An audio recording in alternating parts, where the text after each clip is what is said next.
আসসালামু আলাইকুম। আজকে আমরা রাশিয়া ইউক্রেন যুদ্ধের বিষয়ে আলোচনা করব। এই রাশিয়া ইউক্রেন যুদ্ধ 3 বছর প্লাস চলমান। এই 3 থেকে 4 বছরের ভিতরে রাশিয়া ইউক্রেনের ভূমি দখল করেছে এবং প্রচুর পরিমাণে হামলা পাল্টা হামলার ঘটনা ঘটেছে। তবে এবারে আপনার ইউক্রেন যেই হামলা বা ড্রোন হামলা করলো রাশিয়ার ভিতরে, সেটা আসলে খুবই স্পর্শকাতর একটা মুহূর্তে। বিশেষ করে আপনারা অনেকেই জানেন, যেটা আগামী 9 মে রাশিয়ার বিজয় দিবস বা ভিক্টোরি ডে উপলক্ষে সেখানে বিশ্ব নেতারা একত্রিত হওয়ার একটা সম্ভাবনা রয়েছে। বা বিশেষ করে রাশিয়ার বন্ধুপ্রতিম যে সমস্ত রাষ্ট্রগুলো আছে, তারা ওই রাশিয়ার বিজয় দিবসে যোগদান করবেন। এবং রাশিয়ার যে সোভিয়েত ইউনিয়ন থাকাকালীন যে সমস্ত রাষ্ট্রগুলো ছিল, মানে সোভিয়েত ইউনিয়ন ভাঙ্গার পরে আর কি, যে সমস্ত রাষ্ট্রগুলা আলাদা আলাদা হয়েছে, ওই সমস্ত রাষ্ট্রের প্রধানগণ এই ভিক্টোরি ডেতে সেখানে থাকেন। এটা প্রতি বছর রাশিয়া উদযাপন করে। তবে এইবার রাশিয়া বিশেষ করে চীনের প্রেসিডেন্ট শি জিনপিং এবং ব্রাজিলের প্রেসিডেন্ট এদেরকে কিন্তু দাওয়াত করছে।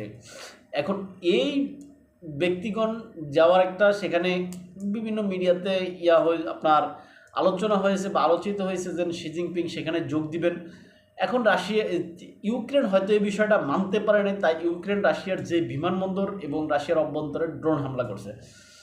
এখন রাশিয়ার পক্ষ থেকে জানানো হচ্ছে যে এই যে ড্রোন হামলা, রাশিয়ার কোনো ক্ষয়ক্ষতি হয়নি, বরঞ্চ এই সমস্ত ড্রোনগুলা আকাশে থাকা অবস্থায় রাশিয়া এগুলা করছে কি ভূপাতিত করছে বা এগুলা বিকল করে দিয়েছে। কিন্তু ইউক্রেনের পাল্টা দাবি দিচ্ছে। ইউক্রেনের কথা হয়েছে বা ইউক্রেনের ভাষ্য হয়েছে যে এগুলা রাশিয়ার বিমানবন্দরে হামলা করছে, কিছু কিছু বিভিন্ন জায়গায় হামলা করছে, এরকম কথা।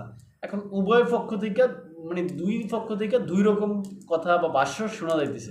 এখন আসলে কোনটা সঠিক, এটা আসলে মানে উভয় পক্ষ স্বীকার না করলে কেউ বের করবো যে এরকম স্যাটেলাইট দিয়ে হয়তো কেউ আরও পরে বের করবে, কিন্তু এই মুহূর্তে কেউ মানে ওরকম তথ্য প্রমাণ দিয়ে মানে দেখাইতে পারতেছে না। এখন ইউক্রেন এই হামলা করলো রাশিয়ার ভিতরে বা রাশিয়ার অভ্যন্তরে হামলার চেষ্টা করলো, এখন এই মুহূর্তে কেন করলো? কেননা ওই যে শি জিনপিং সব বিশ্ব নেতারা একত্রিত হবেন, এটা ইউক্রেনের সহ্য হচ্ছে না, তাই ইউক্রেন হয়তো এই হামলা করছে। তবে এই হামলার ঠেকানো বা বিশ্ব নেতারা যেন আসবে সেখানে, তাদের নিরাপত্তার বিধান করা এবং তাদের মানে যত যা কিছু দরকার, এটা কি করার রাশিয়ার কি সামর্থ্য নাই? অবশ্যই আছে। কেননা এখানে রাশিয়া একটা পরাশক্তি। রাশিয়া চীনের প্রেসিডেন্ট আসলে তাকে কি নিরাপত্তা দিতে পারবে না? অবশ্যই পারবে। রাশিয়া তো আর ইরানের মতো না, যে ইরানের ভিতরে যখন আপনারা জানেন যে হামাসের নেতা ইসমাইল হানিয়া যখন গেছিল, তাকে নিরাপত্তা দিয়ে ইরান রাখতে পারে না, তাকে তার শত্রু রাষ্ট্র মেরে ফেলছে। এখন রাশিয়া তো ওইটা না। রাশিয়ার তো আসলে পরাশক্তি, তার সেই সামর্থ্য আছে বা সেই শক্তি আছে, সামরিক শক্তি আছে, মানে তার যা অতিথি আছে অতিথিদেরকে নিরাপত্তা বিধান করা। এখন ইউক্রেন এটা জানে, বোঝে, তারপরে এই পাগলামি বা ছেলেমানুষি করে কেন হামলা করছে? এই হামলা করে এখন মূলত ইউক্রেন নিজেই জ্বলবে। কেননা এই হামলা করে রাশিয়ার মানে রাশিয়া যতটুকু ক্ষতি হোক বা না হয়েছে, কিন্তু রাশিয়া এর থেকে দ্বিগুণ বা 4 গুণ বেশি ক্ষতি ইউক্রেনের করবে। রাশিয়া এখানে ব্যাপক হামলা করবে, দেখবেন। এখন ইউক্রেন এটা যায় না যে রাশিয়ার ভিতরে আমি যদি একটা ঢিল মারি, রাশিয়া আমার দিকে মানে যেটা মানে 10টা ঢিল মারার সক্ষমতা বা সামর্থ্য রাশিয়ার আছে। সুতরাং কেন আমি একটা ঢিল মারতে সেখানে যাচ্ছি?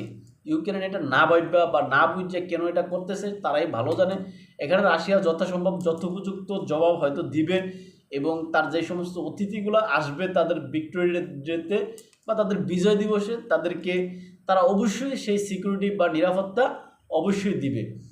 আর এখানে হয়তো পশ্চিমারা, বিশেষ করে যুক্তরাষ্ট্র, কি ইউক্রেনকে দিয়ে এই হামলাটা করাইছে যেন তুমি হামলা করো। কেননা তুমি যদি হামলাটা না করো, তাহলে রাশিয়ার যে যে গৌরব উজ্জ্বল দিন, এটা যেন মানে তারা উদযাপন করবে এখানে, মানে এটা বিশ্বের দরবারে একটা মানে নজির হয়ে থাকবে। যুদ্ধের ভিতরে রাশিয়া তার নিরাপত্তা মানে ইয়াদেরকে, তার গেস্টদেরকে নিরাপত্তা দিতেছে, এরকম কোনো বিষয়গুলো যুক্তরাষ্ট্র কি আসলে মানে এটা সহ্য হয় না। তাই ইউক্রেন কিন্তু এরকম করাইছে কিনা আসলে সেটাও ভেবে দেখার বিষয়। তবে এখানে বিশেষ করে যুক্তরাষ্ট্র বা পশ্চিমাদের সমর্থন না থাকলে এই কাজে ইউক্রেন হয়তো সাহস করে এই কাজ করতো না আকবারায়া। আর হয়তো পশ্চিমাদের সবুজ সংকেত ছিল, এই জন্যই হয়তো তারা এখানে এই যে রাশিয়ার ভিতরে ইউক্রেনে হামলা করছে। আবার হয়তো আরেকটা বিষয় হইতে পারে, যেটা হচ্ছে যে আপনার ওই যে ইউক্রেন এবং রাশিয়ার যে আলোচনা হওয়ার কথা, সেখানে হয়তো মানে রাশিয়া কিন্তু আসলে মানে আলোচনার টেবিলে আগানো।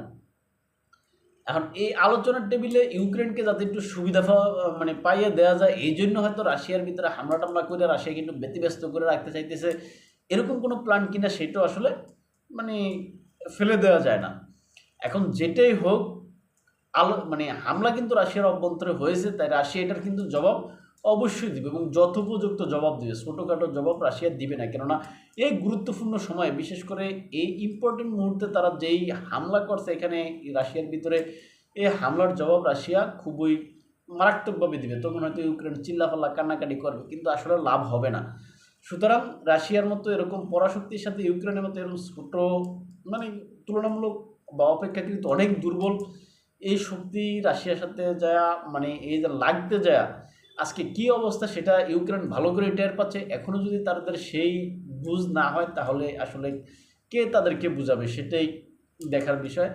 তাই রাশিয়া যখন জবাব দিবে তখন হয়তো চিল্লাফাল্লা করে তারপরে এমনি থেমে যাবে। এখন রাশিয়া আসলে কত মানে বড় বা কত শক্তিশালী হামলা করে, সেটাই দেখার বিষয়। তাই আজকে এখানে শেষ করলাম, দেখা হবে অন্য কোনো ভিডিওতে অন্য কোনো বিষয় নিয়ে। যারা চ্যানেলে নতুন, চ্যানেলটা সাবস্ক্রাইব করবেন এবং আপনাদের মূল্যবান মতামতগুলো আমাদের কমেন্ট বক্সে লিখবেন এবং ভালো থাকবেন। লাইক, কমেন্ট ও শেয়ার করবেন। আসসালামু আলাইকুম।